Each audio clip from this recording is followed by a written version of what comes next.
Continuamos con Enlace Internacional. Como te anticipamos, estamos en contacto mediante Skype con Julio Leónidas Aguirre. Él es politólogo y vamos a analizar un poquito de qué se trata este proceso a nivel regional que se ha vivido en este 2020, ¿no? Exactamente, vamos a tratar de analizar con él qué es lo que nos dejó el 2020 en cuanto a estos procesos electorales, hechos emblemáticos, crisis políticas, por ejemplo, en la situación de Perú y demás, pero para lo cual le vamos a dar la bienvenida. Buen día, Julio, ¿cómo estás? Hola, ¿qué tal? Buen día, ¿cómo están? Muy bien, Julio. Anticipamos que íbamos a hablar con vos, a dialogar sobre los distintos procesos que se han dado, sobre todo los eleccionarios. Nos hemos encontrado con un 2020 donde hemos tenido distintos desafíos y donde nos hemos encontrado con procesos electorales como el plebiscito de Chile, como las elecciones de Bolivia, y el año que viene van a existir nuevos desafíos. ¿Qué nos podés comentar de este año? Bueno, ciertamente ha sido un año que tomó a todo el mundo por sorpresa. Muchos de los procesos que se venían desplegando desde hace tiempos fueron de algún modo paralizados. Un buen ejemplo es cómo se demoró todo el tratamiento de la reforma constitucional de Chile.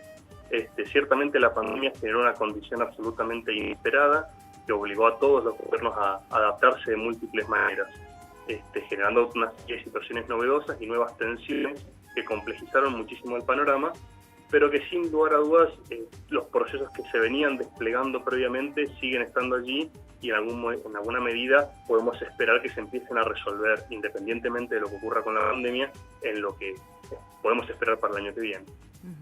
Bien, Julio, ¿y qué es lo que se puede llegar a esperar en la situación de Chile para este 2021 en base a que se van a realizar las elecciones en abril? ¿De quiénes van a ser las personas para llevar a cabo esta convención constitucional?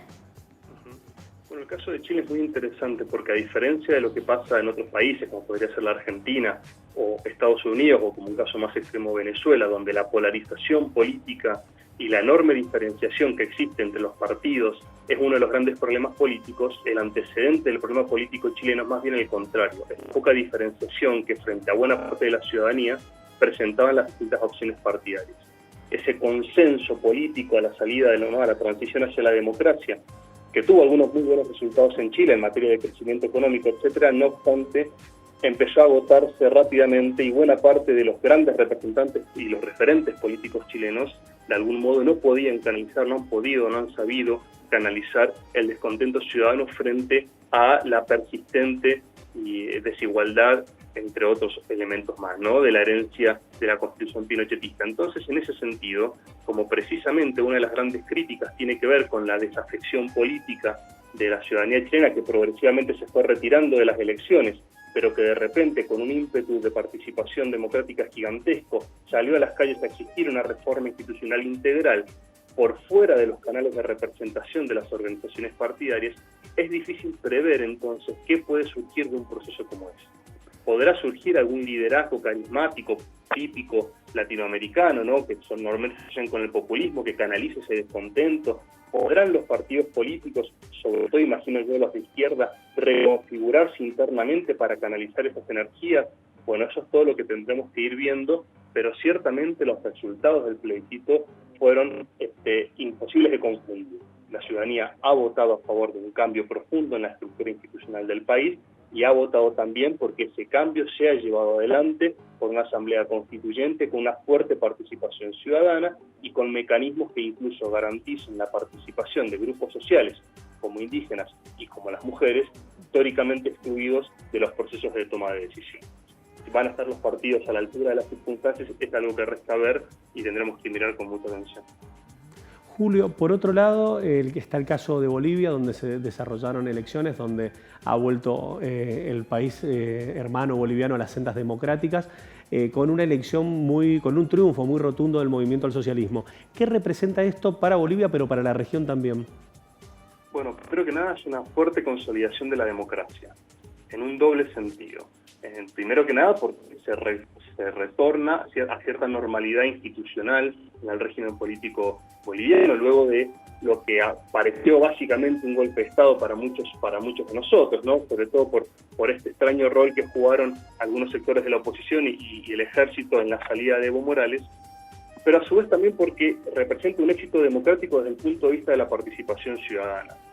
la ciudadanía, digamos, la sociedad boliviana que puso de algún modo un límite a ciertos intentos autocráticos de Evo Morales, que luego exigió el reencauzamiento democrático luego de la función de Áñez y de todo el extraño proceso proto golpe de Estado que hubo ahí dando vueltas, se volvió a expedir, votan al MAS, se expide claramente la ciudadanía boliviana desde mi punto de vista a favor de un proyecto político que canaliza al MAS en su multiplicidad de organizaciones internas. Entendamos que el MAS no es un partido tradicional, sino más bien una suerte de coalición de múltiples organizaciones.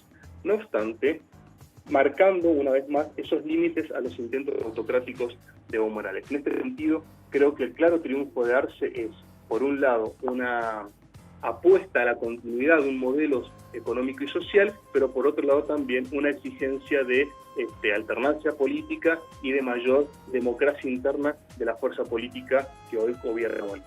En ese sentido creo que es un claro mensaje de democracia por parte de uno de los países con mayor historia de violencia política en todos los sentidos. Perfecto.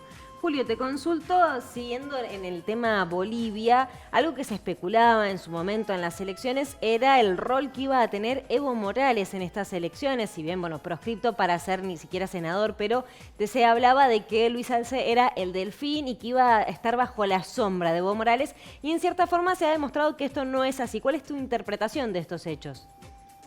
Sí, ciertamente en ese contexto había muchas metáforas históricas, ¿no? Se hablaba de si era un Cámpora, por ejemplo, por dar un ejemplo argentino, o si era un Lenín Moreno, por lo que pasó en Ecuador. O sea, no se sabía del todo si realmente era alguien que iba a ser una especie de marioneta de Evo Morales, o más bien todo lo contrario, iba a ser una persona que en el momento que asumiera iba a hacer un intento sistemático por desprenderse de la sombra de su antecesor. Lo cierto es que hasta ahora Arce parece más preocupado por los problemas de gobierno y la crisis económica importante que está atravesando Bolivia, que en el contexto de pandemia, por supuesto, se ha incrementado, y la figura de Evo Morales está poco claro qué va a pasar. En no menor medida creo que eso tiene que ver porque, si bien simbólicamente es muy fuerte, volvería a insistir en que el MAS tiene por detrás una densa red de organizaciones que representan esa multiplicidad política, esa plurinacionalidad, justamente, como dice la Constitución boliviana.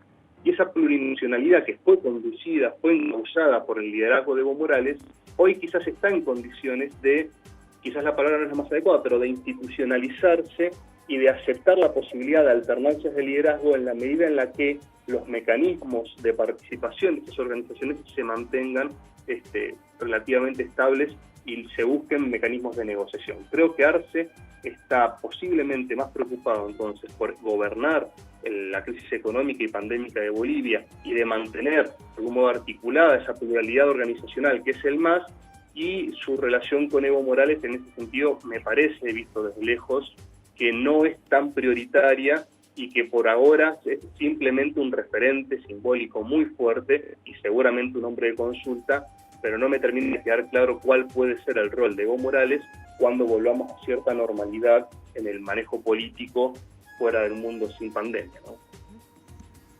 Julio, recién nombrabas a Lenín Moreno. Ecuador tiene elecciones en febrero. ¿Cómo ves ese marco? ¿Cómo crees que puede afectar en la región? ¿Y cómo ves a la figura también del candidato de Rafael Correa, el candidato progresista Arauz? Bueno, esto es interesante porque también está, digamos, son elecciones que siguen probando constantemente cuál es la solidez de los regímenes democráticos en la región. Debería poder enfrentar mecanismos de alternancia Ecuador sin mayores sobresaltos, pero no tiene una historia muy positiva en este sentido. Está poco claro porque lo que pasa con la relación entre Lenín Moreno y Correa es que se polarizó tanto, que llegó a niveles de algún punto de violencia política y simbólica tan fuerte que es difícil saberlo. Una cosa es cuando vos tenés un expresidente que no apoya al presidente que lo reemplaza. Otra cosa es cuando tenés un expresidente que pone en tela de juicio el régimen político que lo reemplaza. En ese contexto, entonces, hay una propensión de un sector político de Ecuador de que es probable que no acepten perder una elección. Cuando cualquier democracia en el mundo hay una parte importante de la clase política que no está dispuesta a aceptar una derrota, la probabilidad de la violencia política crece. es poco claro porque, una vez más, el tema de la pandemia ha enrarecido mucho las dinámicas políticas y la información que nos llega, o al menos la información a la que accedo yo, no es tan clara respecto a cómo se están negociando las cuestiones por debajo. Pero parece que se va a llegar a un comicio electoral sin mayores sobresaltos, pero insisto, hay un sector importante de la clase dirigente ecuatoriana que posiblemente no acepte una derrota, y eso genera mucha tensión en todo el proceso. Claro. Te consulto porque otra de las cuestiones en base a Ecuador era la cantidad de binomios que se habían presentado para las elecciones de febrero. Básicamente se hablaba de una cantidad de 17 binomios. ¿Esto cómo impacta en las elecciones? Te lo pregunto en tu rol también de politólogo y de entendido del tema. Bueno, ciertamente hay tipos de diseños electorales que favorecen la fragmentación. Tanto la extrema fragmentación como la ausencia absoluta de diferencias en política, en democracia, son muy malas. Una política en exceso fragmentada genera gobiernos extremadamente débiles, que tienen que negociar con demasiados grupos para poder pasar política pública básica. Por otro lado, gobiernos en un contexto político demasiado monolítico, demasiado jerárquico, la democracia también corre fuertes riesgos, pero en este caso por las posibilidades de abusos autocráticos por parte de los gobiernos. Ecuador está en este escenario de enorme fragmentación que seguramente va a dar por resultado que sea quien gane, tenga que empezar un proceso de negociaciones y de articulaciones político-electorales, sobre todo a nivel legislativo, para poder gobernar, para poder reencauzar esa multiplicidad de representaciones en alguna fórmula o en algún tipo de organización política más estable. Y normalmente en América Latina esos son procesos difíciles de resolver, muchas veces están vinculados a ciertas cuestiones de corrupción o de ciertos manejos directos entre los gobiernos centrales y los poderes políticos locales, y es poco claro cómo se va a resolver. Ciertamente el sistema electoral está favoreciendo esa fragmentación y está generando en la agenda de quien sea que gane las elecciones el primer o uno de los primeros tópicos políticos a resolver, que es cómo lidiar con esa masiva fragmentación. En qué medida el que gane va a tener una legitimidad de origen, ¿no?, del hecho de haber ganado las elecciones lo suficientemente amplia como para encauzar esa multiplicidad, o va a tener que hacer esfuerzos de coordinación política extraordinarios para poder lograr de vuelta todo eso que se ha fragmentado en torno al proceso electoral. Julio, no quería dejar de preguntarte por la actualidad que se está dando en Brasil después de este proceso electoral municipal que tuvo, donde Jair Bolsonaro salió bastante mal parado, donde el PT tampoco hizo una buena elección y de hecho donde los partidos tradicionales o de centro, propiamente el centrado, han generado un reposicionamiento en lo que es la previa, podríamos decir, a lo que va a ser las próximas elecciones en Brasil. ¿Cómo ves el proceso después de estas municipales? Bueno, Brasil es también un caso junto con Perú quizás más extremo, de fuerte debilitamiento de los partidos tradicionales.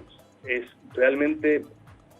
El sistema electoral brasileño habilita esta posibilidad de congresos muy unipersonales. Tenemos muchos monobloques, tenemos muchos legisladores que llegan porque controlan territorios y con una dinámica de política muy territorial, que luego cuando llegan al gobierno nacional por la vía legislativa empiezan a hacer sus acuerdos y empiezan a participar de agrupaciones más extensas.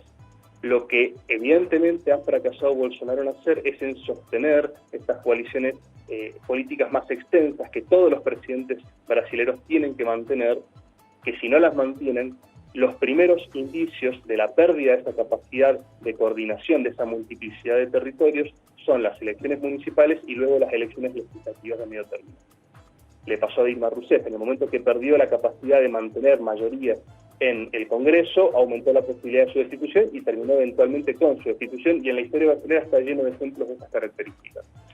Lo que podemos esperar en un Brasil fragmentado, en un Bolsonaro que no tiene capacidad de poder, de algún modo, juntar o una vez más, crear una organización política lo suficientemente extensa como para poder controlar el Parlamento, es que va a estar en muchísima vulnerabilidad política.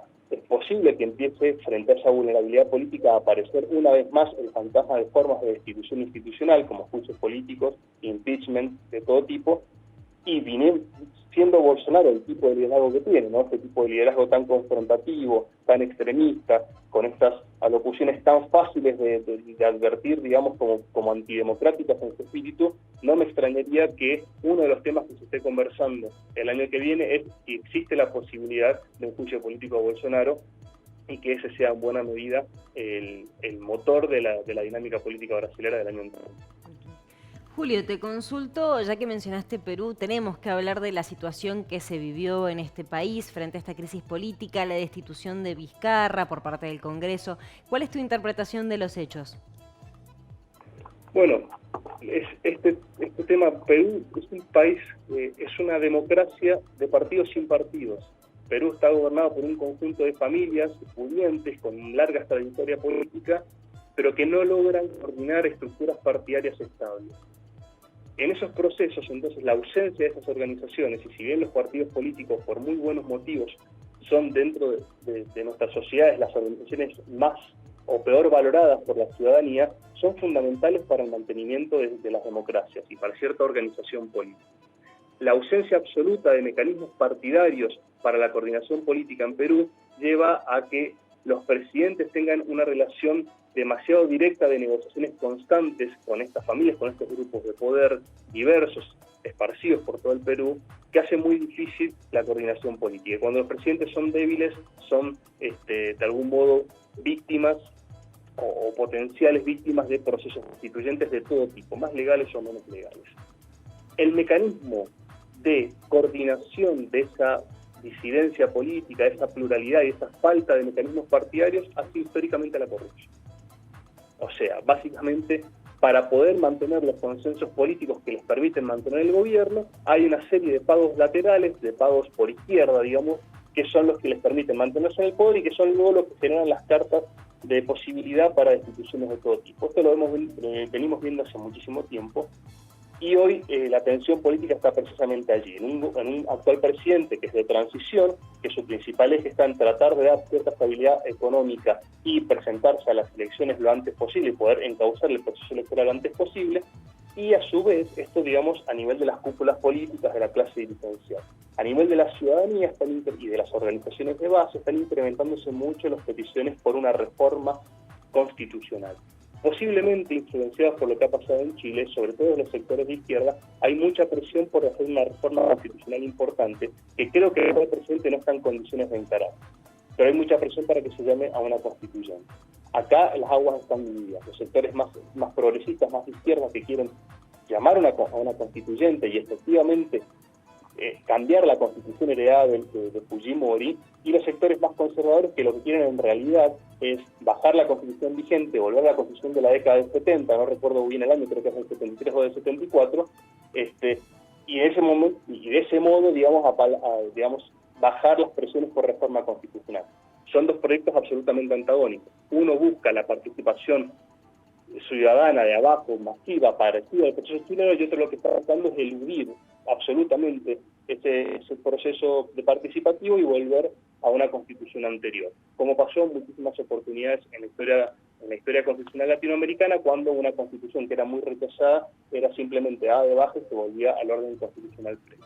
En ese contexto tenemos un presidente en transición que no va a poder enfrentar satisfactoriamente estos procesos, pero posiblemente tenga la convicción política o la audacia de avanzar en esta dirección, a la vez que garantiza las condiciones para una transición democrática electoral el año que viene. Julio, te hago la última pregunta, en forma precisa, te agradecemos muchísimo el tiempo que nos has brindado, pero quería saber cuál era tu interpretación, tu perspectiva en relación al rol que van a cumplir los organismos como el Banco Interamericano de Desarrollo, como el Fondo Monetario Internacional, en este contexto, podríamos decir, a partir de las primeras vacunaciones de principios de pospandemia, y de qué forma también el cambio, el giro de gobierno en los Estados Unidos puede favorecer o no el vínculo con la región. Bien, respecto al rol de los organismos, hay dos cuestiones. Por un lado, creo que la pandemia puso en evidencia que la cooperación regional y que las organizaciones regionales básicamente tienen una importancia mínima en la región. Todo lo que, digamos, si hay algo que puede habilitar la cooperación entre países vecinos es una pandemia, porque nos remite a los controles de fronteras, de los flujos de personas, de mercancías, etc. Una serie de cuestiones que deberían activar mucha presencia de estos organismos para coordinar las acciones y hacer políticas más eficientes, sobre todo en zonas de fronteras, con una absoluta ausencia. En ese sentido, lo que es probable que veamos es que todos estos organismos internacionales, como los distintos bancos, tengan una relación muy bilateral con cada uno de los países sin que eso genere ningún tipo de concierto o de articulaciones a nivel regional. Por consiguiente, cada caso va a ser particular y va a ser específico. Los países como la Argentina, que tienen una enorme debilidad monetaria, son los que van a tener una relación más conflictiva e irrelevante con este tipo de organismos, sobre todo frente a la necesidad o a la posible necesidad de que el proceso de reconstrucción económica post-pandémica requieran unas formas de toma de deuda.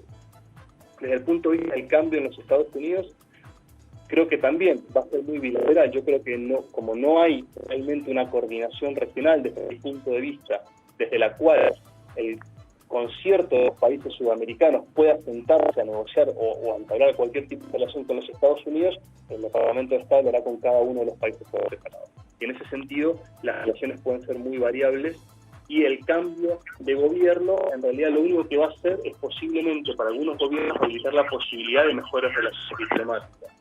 Pero lo cierto es que América Latina en general, salvo el caso de Venezuela por sus particularidades y en alguna medida Brasil por su dimensión, América Latina hoy es profundamente irrelevante para la agenda política internacional de los Estados Unidos y, por otro lado, para muchos de los países latinoamericanos es muy poco claro cuál es la política de esos países para con los Estados Unidos.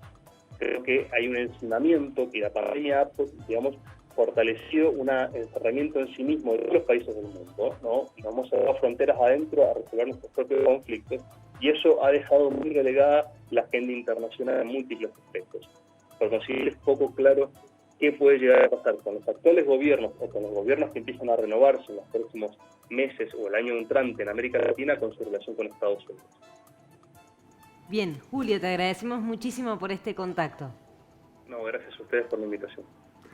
Con nosotros Julio Leónidas Aguirre, dándonos un repaso general por la región, muy completo, con una profundidad muy interesante, sobre todo de los procesos electorales y de qué viene a nivel desafíos de financiación, de salida de la pandemia, ¿no? Exactamente, y qué se viene también en materia de la democracia, este proceso que realmente nosotros lo vemos como algo común, pero en lo que fue el año pasado, 2020, estuvo en situaciones muy críticas, puntualmente lo que vimos en Bolivia, también lo que se vivió en Perú y demás. Realmente la situación es crítica y es muy interesante su postura desde el punto de vista democrático, desde el punto de vista de que él es un politólogo y entiende también la perspectiva, ¿no? Totalmente, así que agradecemos mucho el tiempo que nos ha brindado, justamente la interpretación general sobre las distintas temáticas y bueno, a ver cómo se va dando todo este año, donde tenemos varios encuentros electorales, es el caso de Ecuador, el caso de Perú y nada más ni nada menos que lo que va a representar el desafío de ir vacunando en contra, digamos, para poder salir de esta pandemia. Tal cual, distintos procesos muy interesantes. Ahora en unos días asume Joe Biden como el presidente, después en abril también tenemos la elección de Chile de las personas que van a constituir la Convención Constituyente para redactar la comisión. Tenemos un año muy completo, muy complejo también y que vamos a seguir aquí informándolos, ¿no? Totalmente. Por otro lado, no te muevas de ahí, que en el bloque que viene tenemos a Sebastián Fermani en materia de medio ambiente, que nos va a hacer un repaso de este 2020, nos va a contar qué viene y qué podemos hacer en materia de medio ambiente y de qué manera nos podemos comprometer. Exactamente, también vamos a estar hablando de la producción artística, del vínculo entre procesos históricos y películas, pero en este caso son 3 películas que hemos traído, pero ya las has visto o no las has visto y te invitamos a que las veas, así que en un ratito nada más.